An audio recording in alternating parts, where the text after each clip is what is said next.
The call came around 1 a.m. Altman lay in bed watching his phone buzz on the table beside the bed, like a trapped insect. It buzzed and then stopped. He checked it, no number listed, and the hologram image was blocked. Almost immediately it started buzzing again. It could be Hammond. He thought I should answer it, or Showalter, Remizzer, or Scud, but he just watched it buzz until it stopped. The third time it woke up Ada. She yawned and stretched, her body aching. "What time is it?" she asked drowsily, and then she sat up in bed, tucking her hair behind her ear. "Michael, aren't you going to answer that?" He watched his hand reach out and flip his phone open, bringing it up to his ear.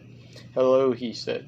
Even to him his voice sounded dry and crackly, as if he hadn't spoken for years. "Is this?" said the voice, and then paused. "Michael Altman?" "Who is this?" asked Altman. The man on the other end of the line ignored the question. "I have a simple question I need you to answer," he said. "I'm serious. If you've managed to pick up anything unusual lately." "Intercepted something like what?" he asked. "I can see that you haven't," said the voice quickly. "I'm sorry to have wasted your time. Do you mean a signal of some sort?" he asked, thinking of the pulse.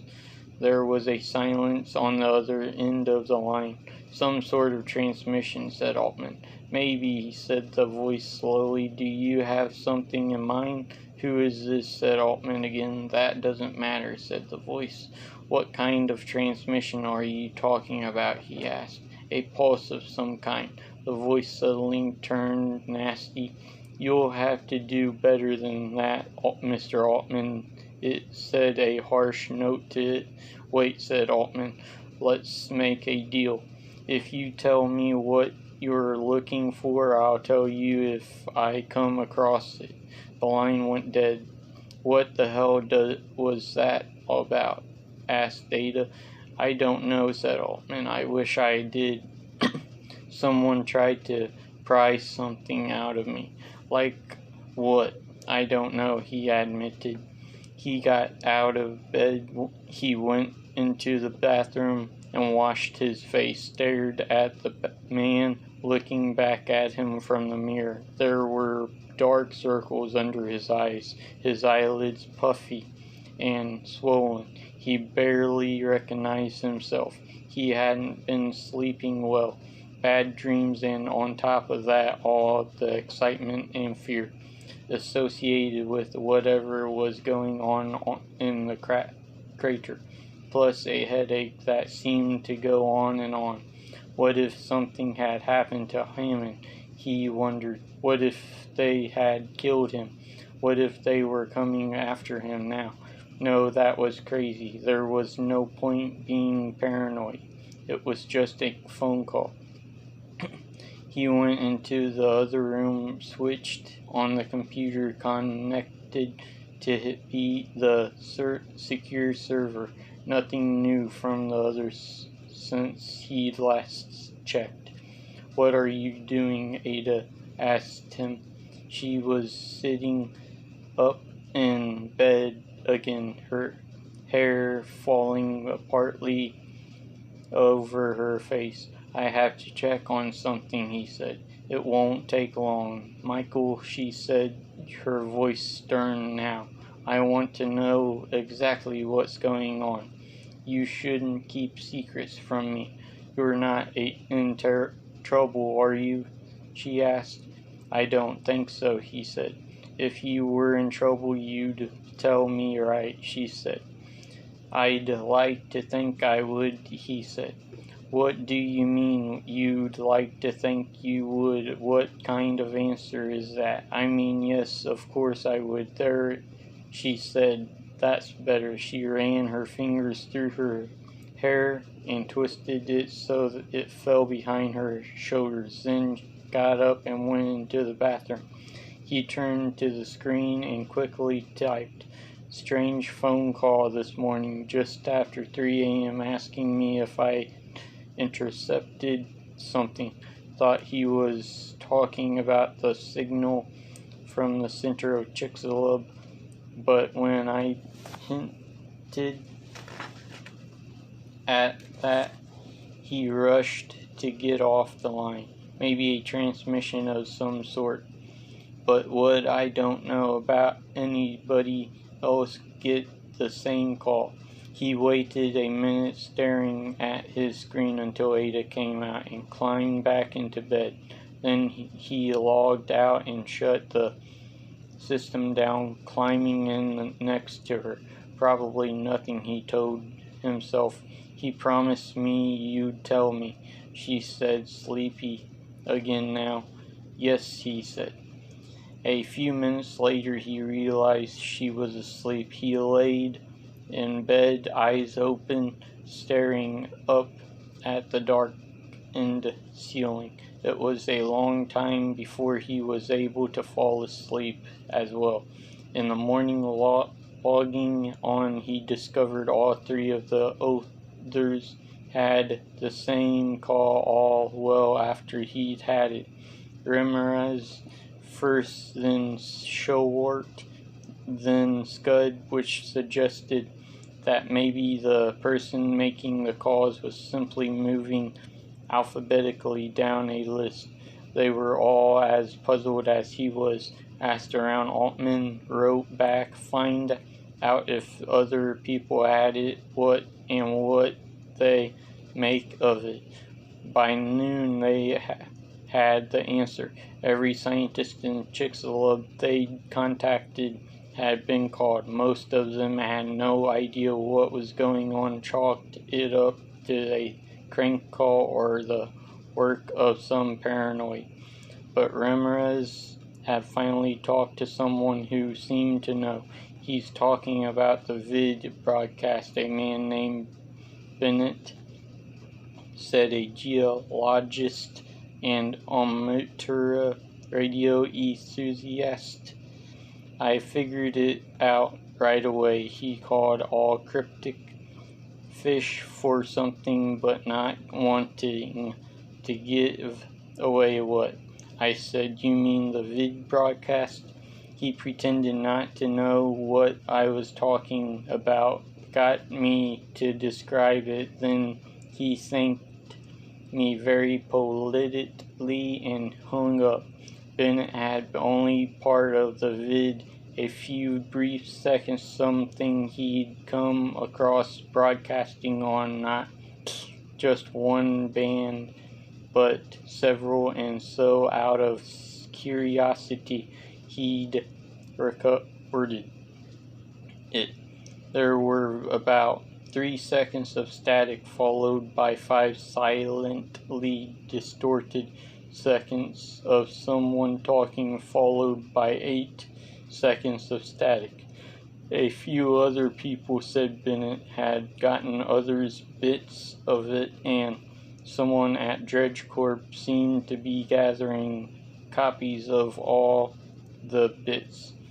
Why he didn't know, Bennett was pretty sure it was a hoax, somebody's idea of a joke, but how they'd got it to seem like it was being broadcast from the center of Chicxulub he didn't know. Probably a transmitter on a board, or it was broadcast from where? Somewhere near the center of Chicxulub crater, he said. All part of the hoax, I'm guessing. Can I have a copy? Why not, he had said. The more the merrier. He spun it over. It was a strange document, a man naked, his body covered in symbols written in a substance that seemed to be blood, staring with a strange grin into the camera. Understand it, he said. Destroy it. And then static. Altman watched it again. There wasn't much to it, just a few seconds. Maybe Bennett was right and it was a hoax, but there was something about the man's expression, the tightness of his features, the dead, mad emptiness of his eyes, which made Altman feel that it was not. Where was he? He watched it again. It was a small, confined space of walls, too, smeared with symbols written with the same substance as was smeared on the man. Something at one point cast a reddish glare under the man's chin. When he bobbed forward, the lighting was industrial, harsh, and unfriendly. Understand it, destroy it, the man said. I'm still working on understanding it, thought Altman. To be frank, I'm not even sure what it is. He leaned back in his chair, his elbows on his chair's arms, his fingers tinted in front of his face. Maybe a hoax, he thought, but maybe not. What if we take it all seriously? What if we try to put it all together? Will we come up with a signal pulse from the center of the crater, something that hadn't been noticed before? A gravity anomaly, also something new, a suspicious freighter, not exactly over the center of the crater, but not far from it. On the deck of the old freighter, a brand new industrial submarine host, also military or ex-military personnel on board. Evidence of either seismic activity or of drilling either in or very near the center of the undersea crater. A vid sent out on multiple channels, apparently broadcast from the center of the crater. On it, a man in a confined space, apparently mad, covered in odd ruins, saying, "Understand it, destroy it." It all seemed connected, and it all came back to the crater. Something happened at the heart of the crater that someone, probably Dredge Corp, since they were doing the asking, but maybe others besides them, was very, very interested enough to start a drilling operation, probably illegal, to try to see what it was or to try to remove it. That might also explain the vid fragment, Altman realized. What if the broadcast was from a submarine? He shivered slightly. The problem was that the only raised bigger questions. He sighed. It'd be easier, he realized, to think of it as just a hoax and stop worrying about it. Only he couldn't think of it as just a hoax. The more he thought about it, the more he pondered it, the more he thought it was most be real. He brooded, hesitating. Your move, Michael, he told himself. What would be the best way to flush out the secret? In the middle of the afternoon, he hit upon an idea. It wasn't the best idea, but it had the beauty of being simple, and it was the only thing he could think of likely to have quick results. He put a copy of the vid onto his holopod and slipped it back into his pocket. Done for the day, he said to Field. The man looked over, his expression like that of a dead fish. It's only 2:30, he said. Altman shrugged. I had a few things to look into. Suit yourself, said Field, and turned back to his hollow screen. 15 minutes later, Altman had a hat pulled low over his face and was sitting in the lobby of the town's youth hostel, using its single ancient terminal, a pre-hollow screen model. The desk man cast him a lazy glance and then ignored him. He wasn't paid enough to care who used the computer. He spun the vid from his holopod to the terminal and then spent some time making sure he hadn't left a trail. Then he went onto FreeSpace and created a dummy account. It could be traced back to the monitor. He knew, but there was nothing he could do about that. It couldn't, in any case, be traced directly to him. He prepared a message: Dredge Corp's illegal doings in Chicxulub. He typed into the subject line and then captioned the vid's last words from a submarine tunnel deep into the heart of Chicxulub crater. He stayed for a minute thinking and then added a retrieval mission gone wrong. He then proceeded to copy the vid to every scientist he could think of in Chicxulub, himself included, and to a select few beyond. There he thought that should get their attention. That evening he told Ada what he had done, explained to her what they'd found out, what he thought it meant. He thought she'd tease him, tell him that he was making something out of nothing because he was bored. Instead, she just crossed her arms. "You're such an idiot sometimes. Don't you realize it could be dangerous?" she asked. "Dangerous," he said. "What, you think they'd try to kill me for revealing some industrial secret? This isn't a spy movie, Ada." "Maybe not, but you're acting like it is," she said. "Secure website, gangs of scientists, secret subs, signals that shouldn't exist. And then this video," she shivered, "a madman covered in symbolical drown in blood. Doesn't that make you think it might be dangerous?" "What? How do I know what it is?" she asked, shaking her hands at him. "The thing at the heart of the crater might be dangerous, or the people who want to retrieve it might be dangerous, or both." "But," he said. "It's just," she said, and then stopped. She lowered her head and stared at the tabletop. He watched her hug herself as if she were cold. "I don't want to see you hurt or dead," she said quietly. She was motionless for a long enough that he thought the conversation was over. He was about to get up and get a beer when suddenly she started speaking again. "You have all your data," she said in a very steady voice. "You've put it together and made it mean something." "I might be wrong," he said. "That's not what I'm getting at," she said. "Just be quiet and listen, Michael.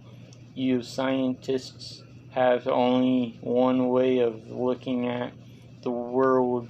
I've got data of a sort too, and it's just a troubling." She started to lay it out for him, slowly weaving it together as if it were a story. "The signal pulse began at a certain moment," she said, "and from the moment on everything was different." He knew it as well as she did. "Do you remember when you started having bad dreams?" "I've always had bad dreams," he said. "But not like these," she said. "Bloody apocalyptic, end of the world stuff every night." "No," he admitted, "those are new. Everyone is having them, Michael, even me, and I'm not normally prone to nightmares." She had noticed how distracted and ill-rested everyone seemed, from the townspeople to her colleagues. She was trained to notice things like that, so she started asking around. Did you sleep well last night? Did you have any dreams? Nobody was sleeping well. Nobody was dreaming anything but nightmares. And when she could get them to remember when the nightmares started, it always corresponded to when the signal pulse had begun. That's just the start, said Ada. Do you know how many times over the past week you've told me that you had a headache? Dozens. Do you know how many times you've clutched your head and winced, but not said anything about it to me? Dozens. More. And you're not the only one, she said. Everybody is having them. Before the signal pulse, hardly anyone was having them. Now everybody is coincidence. Maybe, but you have to admit it's strange. All right, he said. I'd admit it. Don't be a smartass, Michael, she said. This is serious. I've spent months investigating the rituals and legends of this region, and before that I spent years reading other people's reports on them. The thing about the legends is that they've been basically the same for hundreds of years. So she reached out and cuffed the side of his head. I thought I told you not to be a smartass, she said, her dark eyes flashing. They're no longer the same. They changed drastically once the pulse symbol started. Shit, he said. The villagers are having nightmares, Michael, she said, just like us. But while our dreams are only thematically similar, theirs are very specifically alike.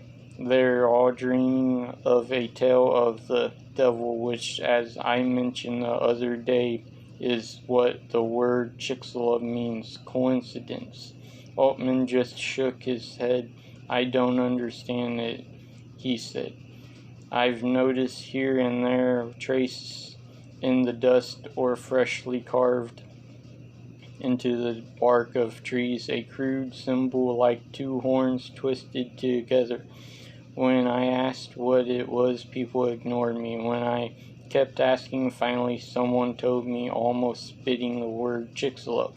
She got up and went to the fridge, pouring herself a cup of distilled water.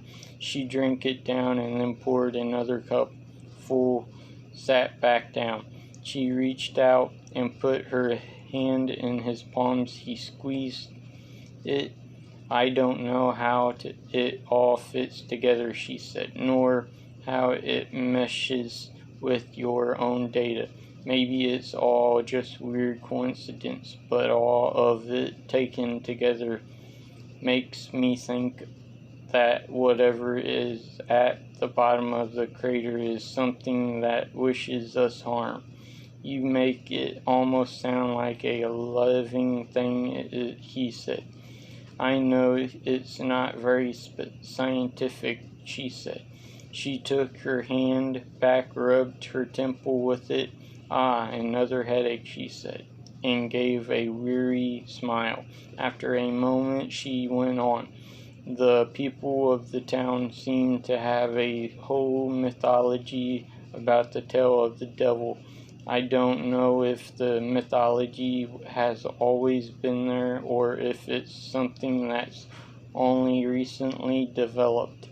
Certainly, I'm only starting to notice it now. The only one I can get to talk about it in any detail is the town drunk, and he talks only if I play him with booze. He claims there are stories that have been passed down from generation to generation about a huge forked object thrust deep into the middle of the ocean.